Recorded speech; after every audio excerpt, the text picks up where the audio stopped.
When the Ming Dynasty rose to power in 1368, China was not just a nation rebuilding itself, it was a civilization preparing to leave its mark on the world. The Ming emperors inherited a legacy of fear, ambition, and the desire for security. Out of this came two of the greatest achievements in human history: the strengthening of the Great Wall of China and the unprecedented voyages of exploration led by Admiral Zheng. The Ming era was a time of contrast.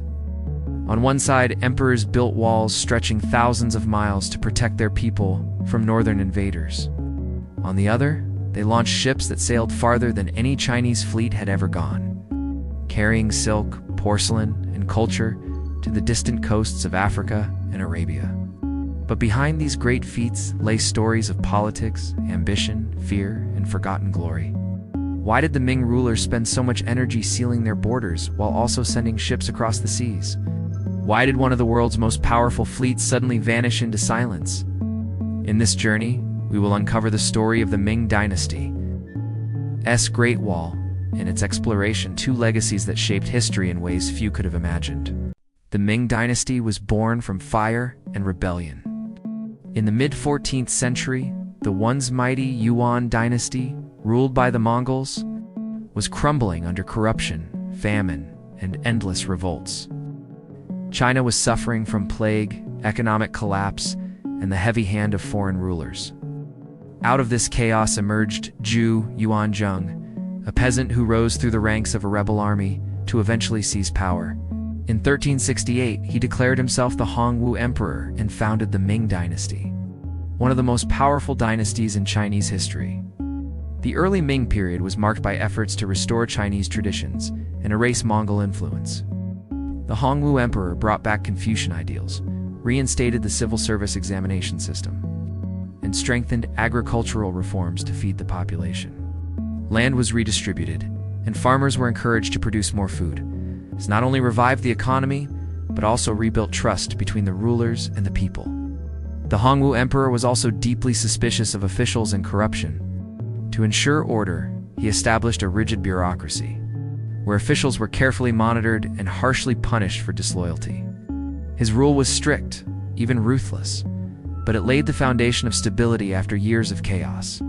As the Ming Dynasty grew stronger, its emperors dreamed of both protection and expansion. To the north, the Mongols remained a constant threat, reminding the Chinese that their empire was always vulnerable. To the south and across the seas, opportunities for trade and cultural prestige beckoned. This dual vision, security on land and glory across the oceans, would define the Ming Dynasty's greatest achievements: the rebuilding of the Great Wall of China and the launching of the magnificent Maritime Voyages of Admiral Zheng. Thus, the Ming Dynasty began not simply as another imperial line, but as a rebirth of Chinese identity.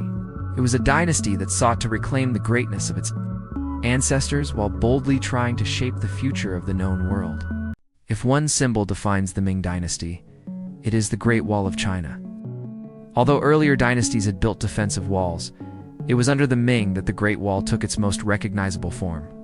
The Ming rulers understood that their northern frontier was a permanent danger.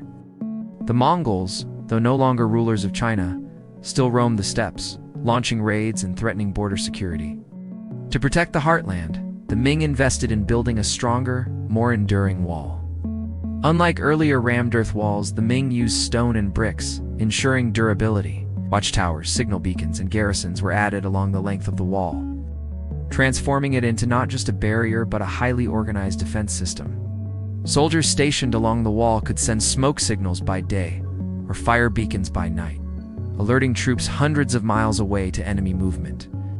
But the Great Wall was more than military. It was also psychological. For the people of China, the wall represented safety, a promise that the dynasty was protecting them from barbarian invasions. At the same time, it was a symbol of power, a visible declaration that the Ming Dynasty would not bow to outsiders. The cost of building the wall, however, was immense. Thousands of peasants, laborers, and prisoners were forced into backbreaking labor. Many died of exhaustion, starvation, or harsh weather in remote mountains and deserts. The wall was built with blood and sweat, and its stones carry the weight of human sacrifice. Despite these costs, the Great Wall gave the Ming Dynasty confidence to look outward. With their borders fortified, some emperors turned their attention to the seas, leading to the next great chapter of Ming ambition, the legendary voyages of Zheng He. While the Great Wall looked inward, the voyages of Admiral Zheng He looked outward. Zheng He was no ordinary admiral. He was a Muslim eunuch of Hui origin, who rose to prominence in the Ming court. Chosen by the Yongle Emperor, Zheng He commanded the treasure fleet, the largest and most advanced fleet of ships the world had ever seen. Between 1405 and 1433, Zheng He led 7 voyages across the South China Sea, Indian Ocean, and beyond. His fleet included massive treasure ships, some nearly 120 meters long, dwarfing European ships of the same era. These ships carried silk, porcelain, and precious goods to trade and gift in foreign lands. In return, foreign rulers offered tribute, exotic animals like giraffes, and rare items unseen in China before. Zheng He's voyages visited over 30 countries, including modern-day Indonesia, India, Sri Lanka, Arabia, and the coast of East Africa. These journeys were not about colonization, but about prestige, diplomacy, and trade. The Ming Dynasty wanted to showcase its power, win allies, and control maritime routes. The sight of the massive treasure fleet must have been overwhelming for coastal kingdoms. Imagine hundreds of ships, their sails rising like mountains on the horizon, carrying thousands of sailors, soldiers, and merchants. It was a moving city of the seas, a floating declaration of Ming supremacy. However, after Zheng He's death, the voyages suddenly ended. The court, dominated by conservative scholars, argued that the expeditions were too costly and distracted from defending China's borders. The fleet was abandoned, records destroyed, and China turned inward again. This decision would have far-reaching consequences, as Europe soon entered its age of exploration, leaving China behind. The Ming Dynasty stood at a crossroads. Should China fortify its borders, or expand across the seas? This question divided emperors and scholars, and ultimately defined the dynasty's path. On one side were the defenders of tradition. They argued that the northern steppes had always been China's greatest threat. Resources, they said, should be spent on strengthening the Great Wall and maintaining a strong army. For them, Zheng He's voyages were wasteful luxuries, costly expeditions that drained the treasury while doing little to protect the homeland. On the other side were the visionaries, led by emperors like Yongle, who believed China's greatness lay beyond its borders. They saw the treasure fleet as a tool to project power, expand trade, and secure China's influence over the known world. Zheng He's voyages opened doors to distant markets and strengthened China's diplomatic network. This clash of priorities revealed the tension at the heart of the Ming Dynasty. Was China to be a fortress nation looking inward, or a maritime empire reaching outward? In the end, the conservatives won. By the mid-15th century, the voyages had ended, shipyards were closed, and overseas trade was restricted. The decision to abandon exploration was one of the most significant turning points in Chinese history.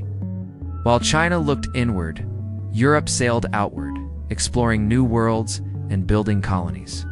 The Ming's choice to prioritize the wall over the seas preserved security, but cost China the chance to shape global exploration. The Ming Dynasty's legacy is a story of greatness and missed opportunity. On one hand, the Great Wall of China remains one of the most enduring symbols of Chinese civilization. The sections built during the Ming period still stand today, drawing millions of visitors from around the world. It is a reminder of China's determination to defend itself against external threats. On the other hand, the voyages of Zheng He represent a lost path. For a brief moment, China possessed the largest, most advanced fleet in the world, capable of dominating the seas. Instead of pursuing global influence, the dynasty turned inward, leaving the oceans open for European powers. This choice altered the course of world history. Culturally, the Ming Dynasty flourished. This was the age of the Forbidden City, built in Beijing as a symbol of imperial power. Art, literature, and porcelain reached new heights, with Ming porcelain becoming prized worldwide. Everyday life improved through agricultural advances, population growth, and a thriving domestic economy. Yet, the dynasty eventually fell into decline. Corruption spread within the bureaucracy, Emperors became weak, and rebellions grew. By the mid-17th century, the Ming collapsed under the weight of internal problems and external invasion by the Manchu, who established the Qing dynasty. Today, the Ming Dynasty is remembered as both a golden age and a cautionary tale. Its Great Wall endures as a monument of strength, while its abandoned fleet reminds us how history can change with a single decision. The Ming showed the heights of ambition and the costs of retreating from the wider world.